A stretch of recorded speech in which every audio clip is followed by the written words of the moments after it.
देखिए, आज ही के दिन 2001 में एक आतंकवादी हमला हमारे देश की संसद में हुआ और आज ही के दिन वर्ष 2023 में एक बहुत बड़ा सिक्योरिटी ब्रीच हमारे लोकसभा में देखा गया और जिसे मैं एक साधारण सिक्योरिटी ब्रीच नहीं कहूंगा, इसे मैं भारतीय लोकतंत्र पे हमला कहूंगा। हमारे टेम्पल ऑफ डेमोक्रेसी कहे जाने वाले इंडियन पार्लियामेंट पर अटैक। कई महत्वपूर्ण सवाल जहन में आते हैं आज की इस घटना के बाद।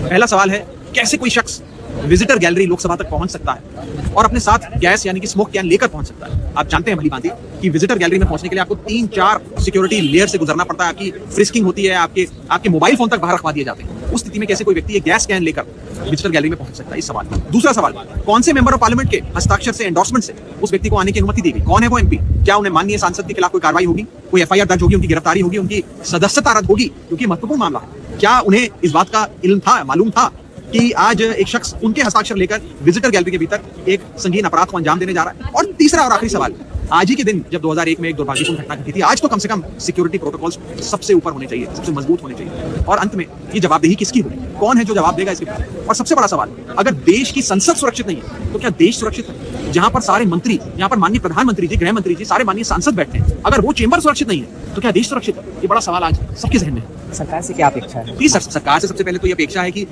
इस पर विस्तार से जांच कर हो सके तो आज शाम तक की अपनी रिपोर्ट सदन के भीतर लाएं और बताएं कि क्या हुआ था, कौन वो शख्स था, क्यों आया था, किस मंसूबे से आया था, कौन उसको लेकर आया था, किसने इस पूरी गतिविधि को अंजाम दिया, वो सांसद कौन थे जिनके हस्ताक्षर पे उनका विजिटर पास बना, सिक्योरिटी में इतना लैप्स कैसे हो गया? बड़े महत्वपूर्ण सवाल है, इनका जवाब मैं चाहूंगा कि सदन के भीतर रखा जाए, दोनों सदनों के भीतर रखा जाए और फिर आगे हम कार्रवाई की मांग अवश्य करेंगे।